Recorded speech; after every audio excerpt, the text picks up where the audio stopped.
എല്ലാ കൂട്ടുകാർക്കും പുതിയൊരു വീഡിയോയിലേക്ക് സ്വാഗതം. ഇന്നത്തെ റെസിപ്പി എന്ന് പറയുന്നത് മലയാളിക്ക് ഏറ്റവും ഇഷ്ടമുള്ള ഒരു ഭക്ഷണം, അതായത് പുട്ട്. ആ പുട്ടിനെ തന്നെ വാഴയിലൊക്കെ പൊതിഞ്ഞ് അതിനകത്ത് പ്രത്യേക രീതിയിലൊന്ന് സ്റ്റഫ് ചെയ്തൊക്കെ വെച്ചിട്ട് നമ്മൾ തയ്യാറാക്കിയാലോ അത് അതീവ രുചികരമായിരിക്കും.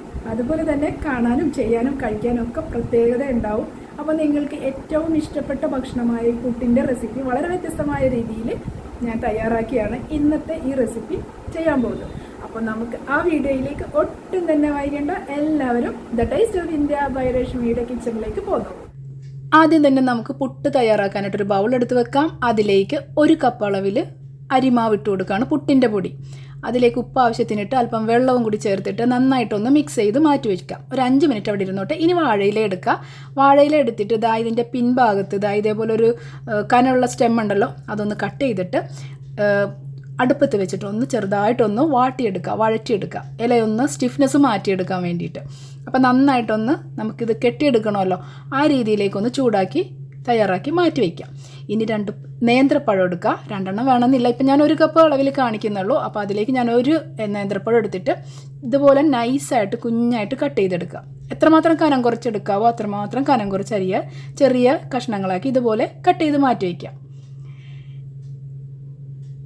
ഇനി നമ്മൾ തയ്യാറാക്കി വെച്ചിട്ടുള്ള വാഴയില വഴറ്റിയതുണ്ടല്ലോ, അതെടുത്തിട്ട് വെച്ചിട്ട് നമ്മൾ തയ്യാറാക്കി വെച്ചിട്ടുള്ള പുട്ടിൻ്റെ പൊടി ഉണ്ടല്ലോ നനച്ച് വെച്ചിട്ടുള്ളത്, അതെടുത്തിട്ട് കുറച്ച് ഇതിനകത്തേക്ക് ഇട്ട് കൊടുക്കുക. ഇതുപോലെ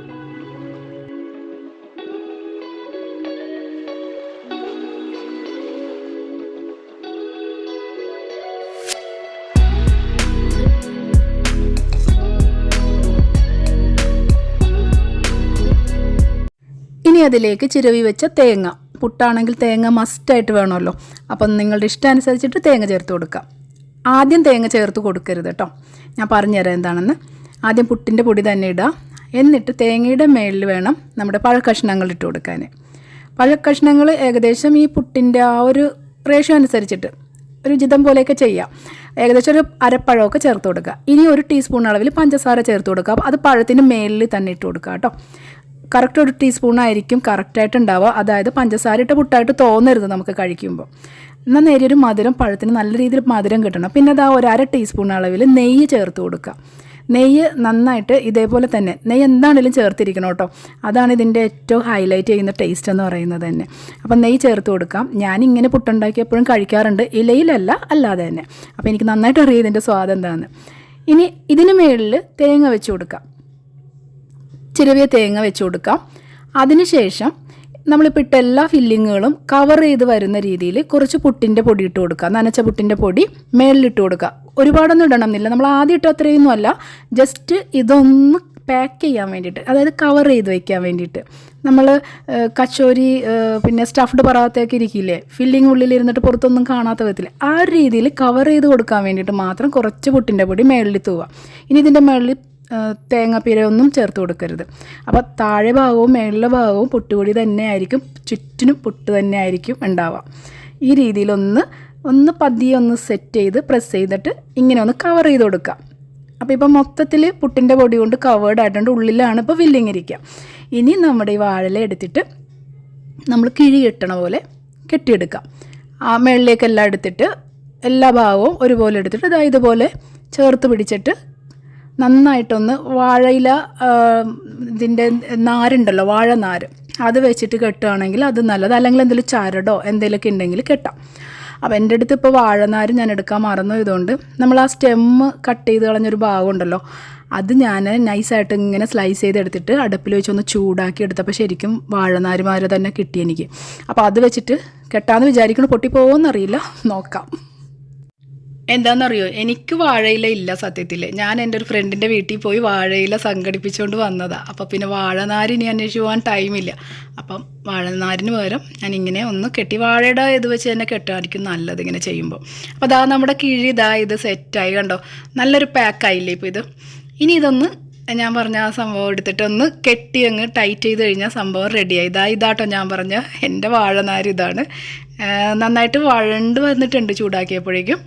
അപ്പോൾ ഇത് കെട്ടാൻ പറ്റും എന്താണെങ്കിലും. അപ്പോൾ ഇങ്ങനെ കിട്ടുകയാണെങ്കിൽ ഇത് വെച്ച് തന്നെ നിങ്ങൾക്ക് കെട്ടിയാൽ മതി കേട്ടോ. ഈ മറ്റുള്ള തുണിയുടെ ചരടൊക്കെ എടുക്കണേലും നല്ലത് ഇതൊക്കെ തന്നെയാണ്. അപ്പോൾ ഇതുപോലെ ഇങ്ങനെ കെട്ടി വയ്ക്കാം. ഇതൊക്കെ ശരിക്കും ഗസ്റ്റൊക്കെ വരുമ്പോൾ നമ്മൾ ഇങ്ങനെയൊക്കെ ചെയ്തിട്ട് പ്ലേറ്റിൽ ഇങ്ങനെ എടുത്ത് ഓരോരുത്തർക്കും ഓരോ കിഴിയായിട്ട് ഇങ്ങനെ പ്ലേറ്റിലേക്ക് എടുത്ത് അങ്ങ് പ്രസൻറ്റ് ചെയ്ത് കൊടുത്താണ്ടല്ലോ നിങ്ങൾ സ്റ്റാറാവും ശരിക്കും. അവർക്കറിയാൻ പറ്റില്ല എന്താണ് പുട്ടാന്ന് മാത്രം പറയണം. അപ്പോൾ എന്താ ഇതിനകത്ത് എങ്ങനെയാണെന്നൊക്കെ ഉള്ളൊരു ആകാംക്ഷ ഉണ്ടാവില്ലേ, അങ്ങനെയൊക്കെ നിങ്ങൾക്ക് ചെയ്തു കൊടുക്കാൻ പറ്റും. പിന്നെ വീട്ടിലാണെങ്കിലും ഇടയ്ക്കൊക്കെ ഒരു സർപ്രൈസൊക്കെ കൊടുക്കാം. ഇങ്ങനെ നല്ല ടേസ്റ്റ് ഉണ്ടാവും എന്തായാലും. വാഴയിലയിൽ വഴറ്റുമല്ലേ, ഞാനും ഇത് ആദ്യമായിട്ടാട്ടോ വാഴയിലയിൽ ചെയ്യുന്നത്.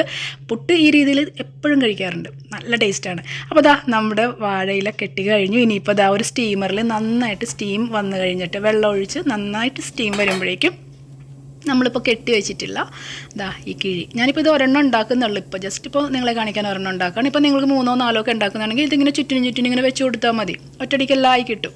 അപ്പം ഓരോരുത്തർക്ക് ഓരോ കിഴി വെച്ചിട്ട് പ്ലേറ്റിലേക്ക് വെച്ച് കൊടുക്കുക, നല്ല രസമല്ലേ. അപ്പോൾ ഇത് അടച്ച് വയ്ക്കുക. ഇനിയിപ്പോൾ നമ്മൾ പുട്ട് ആവി കയറ്റുന്ന പോലെ തന്നെ ചെയ്ത് വെക്കുക. ഇതായിപ്പോൾ നല്ലതായിട്ട് സ്റ്റീം വന്നിട്ടുണ്ട്. അപ്പം ഞാനൊന്ന് തുറന്ന് നോക്കട്ടെ എങ്ങനെയാണ് അവസ്ഥയെന്ന് അറിയില്ലല്ലോ, ഞാൻ ഈ രീതിയിൽ ചെയ്തിട്ടില്ലാത്തതുകൊണ്ട് എനിക്ക് നല്ലൊരു ആകാംക്ഷയുണ്ട്. അപ്പം വാഴയിലയുടെ നിറം കാണുമ്പോൾ നമുക്കറിയാം ഇത് നന്നായിട്ട് ആയിട്ടുണ്ടാവും. ഏകദേശം ഞാനൊരു 8 മിനിറ്റൊക്കെ വെച്ചിട്ടുണ്ട്. ഒരു 5 മിനിറ്റ് നല്ല ഫ്ലെയിമിൽ വെച്ചിട്ട് പിന്നെ ഒന്ന് തീ കുറച്ച് വെച്ചിട്ട് ഏകദേശം 5-7 മിനിറ്റൊക്കെ വെച്ചിട്ടുണ്ട് ഇത്. അപ്പോൾ നന്നായിട്ട് ആവി കയറിയിട്ടുണ്ട്, കൈ നന്നായിട്ട് പൊള്ളണുണ്ട്. അപ്പം ഞാൻ ഇതിനകത്തുനിന്ന് തീ ഓഫ് ചെയ്തിട്ട് എടുത്ത് വയ്ക്കുക, മാറ്റാൻ പോവാം കേട്ടോ. ഇതാ ഒരു പ്ലേറ്റിലേക്ക് ഇങ്ങനെ മാറ്റി വയ്ക്കാം. ഞാനിതൊന്നും നന്നായിട്ട് തണുത്ത ശേഷം മാത്രമേ തുറക്കുന്നുള്ളൂ കേട്ടോ. എൻ്റെ കൈയൊക്കെ പൊള്ളി കഴിഞ്ഞാൽ ശരിക്കും ഒന്ന് കാണിച്ചു തരാൻ പറ്റില്ല. ഇപ്പം ഞാനൊരു റിബണൊക്കെ ഇട്ടൊന്ന് സെറ്റാക്കിയൊക്കെ വെച്ചോട്ടോ. ഇങ്ങനെയൊക്കെ തന്നെ ആർക്കെങ്കിലുമൊക്കെ കൊടുക്കുമ്പോൾ ഗസ്റ്റൊക്കെ വരുമ്പോൾ കൊടുക്കാം, നല്ല രസമായിരിക്കും. അപ്പം ഞാനിതെന്തായാലും അഴിച്ചു നോക്കാൻ പോവുകയാണ്. നല്ല ആകാംക്ഷയുണ്ട് ശരിക്കും. ഇങ്ങനെയൊക്കെ കിഴി പോലെയൊക്കെ കെട്ടി എന്തെങ്കിലും ഫുഡൊക്കെ കിട്ടിക്കഴിഞ്ഞാൽ തുറക്കുമ്പോൾ ഒരു പ്രത്യേകതയല്ലേ. അപ്പോൾ ഞാനും നിങ്ങളെപ്പോലെ തന്നെ ഇങ്ങനെ നല്ല ആകാംക്ഷയിലാണ് തുറന്നുകൊണ്ടിരിക്കുന്നത്. എങ്ങനെ ആയിരിക്കും, പൊടിഞ്ഞു കിടക്കുമോ? പൊടിഞ്ഞൊന്നും കിടക്കണില്ല. ഞാൻ വിചാരിച്ചത് ഇങ്ങനെയാണ് കേട്ടോ. ഏകദേശം ഒരു ഇഡ്ഡലിയുടെ ഷേപ്പിൽ ഇങ്ങനെ ഒരു സെറ്റായിട്ടിരിക്കണം. പുറത്ത് നോക്കിയാൽ നമുക്ക് എന്താണെന്നൊന്നും മനസ്സിലാകരുത് ഉള്ളിലിരിക്കണ ആ രീതിയിൽ ഒരു പാക്ക് പോലെ ആക്കി എടുക്കണം എന്നായിരുന്നു എൻ്റെ ഒരു മൈൻഡിലുണ്ടായിരുന്നത്.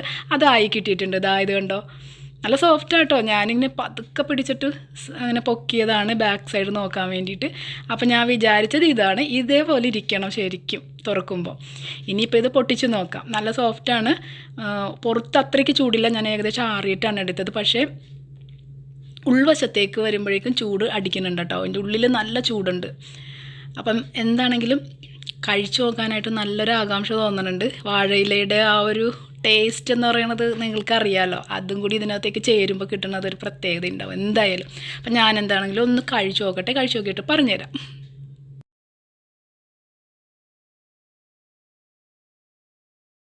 ഒരു രക്ഷയില്ല കേട്ടോ. എനിക്കറിയാം ഇതിൻ്റെ ടേസ്റ്റ്, എനിക്കറിയുന്നതാണ്, നല്ല ടേസ്റ്റാണിത് ആക്ച്വലി ഇങ്ങനെ കഴിക്കുന്നത്. പക്ഷേ ഈ വാഴയിലയിൽ ഇങ്ങനെ വന്നപ്പോൾ അതിൻ്റെ ഒരു ഫ്ലേവറും കൂടി വന്നിട്ട് എനിക്ക് തോന്നണം അതിനേക്കാളും ഞാൻ എപ്പോഴും കഴിക്കാറുണ്ട് ഇത്, അതിൻ്റെ ഡബിൾ ടേസ്റ്റ് ഉണ്ട് ഇതിന്. ഞാൻ ആദ്യം ഒരു നുള്ള എടുത്തത്, ഇപ്പോൾ കുറച്ച് അധികം എടുക്കാം കേട്ടോ. അത്രയ്ക്കും ടേസ്റ്റ് ഉണ്ട്, നല്ല രസമുണ്ട് കേട്ടോ. ഇത് നിർത്താൻ തോന്നണില്ല സത്യമായിട്ടും, കഴിച്ചുകൊണ്ടിരിക്കാനേ പറ്റുള്ളൂ. നിങ്ങളും ഇങ്ങനെ ഉണ്ടാക്കി കഴിഞ്ഞാൽ നിങ്ങളിത് കഴിച്ചുകൊണ്ടിരിക്കും. ഞാനിപ്പോൾ തൽക്കാലം പാക്ക് ചെയ്ത് മടക്കി വെക്കാൻ പോവാം. കാര്യം എനിക്ക് ക്ഷമ കിട്ടണില്ല, ഞാൻ ഇത് കഴിച്ച് തീർത്ത് കളയും. അപ്പം അത് ശരിയാവില്ല. അപ്പോൾ ഞാനത് പാക്ക് ചെയ്യണേ. ഈ രീതിയിൽ നിങ്ങൾക്ക് സ്റ്റഫിങ് മാറ്റിയൊക്കെ വെക്കാം കേട്ടോ. മുട്ട റോസ്റ്റ് ഡ്രൈ ആക്കിയിട്ട് റോസ്റ്റ് ചെയ്യാം. അതുപോലെ chicken roast, beef roast, mutton roast ഒക്കെ വെള്ളമില്ലാതെ റോസ്റ്റാക്കി വെച്ചിട്ടും ചെയ്യാം. ഇനിയും ആരെങ്കിലും സബ്സ്ക്രൈബ് ചെയ്യാതെ കാണുന്നുണ്ടെങ്കിൽ ഒന്ന് സബ്സ്ക്രൈബ് ചെയ്തേക്കണേ. ഇതുപോലെ ഇതിലും കൂടുതലും തകർപ്പൻ വീഡിയോസൊക്കെ ആയിട്ട് ഞാൻ ഇനിയും വരുന്നതാണ്. അടുത്ത വീഡിയോ വരുന്നത് ഒരു വ്ളോഗ് വീഡിയോ ആണ്. കുമ്പളങ്ങി നൈറ്റ്സിൻ്റെ വിഷ്വൽസൊക്കെ എടുത്തിട്ടുള്ള അക്വാട്ടിക് റിസോർട്ടിലാണ് അടുത്ത വീഡിയോ ഉള്ളത്. അപ്പോൾ അത് നമ്മൾ തകർക്കാൻ പോവാണ്. ആ വീഡിയോസൊക്കെ ഒന്നും മിസ്സാക്കാതെ കാണണേ. അപ്പോൾ അടുത്ത വ്ളോഗ് വീഡിയോ ആയിട്ട് വരുന്നത് വരെ എല്ലാ കൂട്ടുകാർക്കും ബൈ ബൈ, താങ്ക് യു.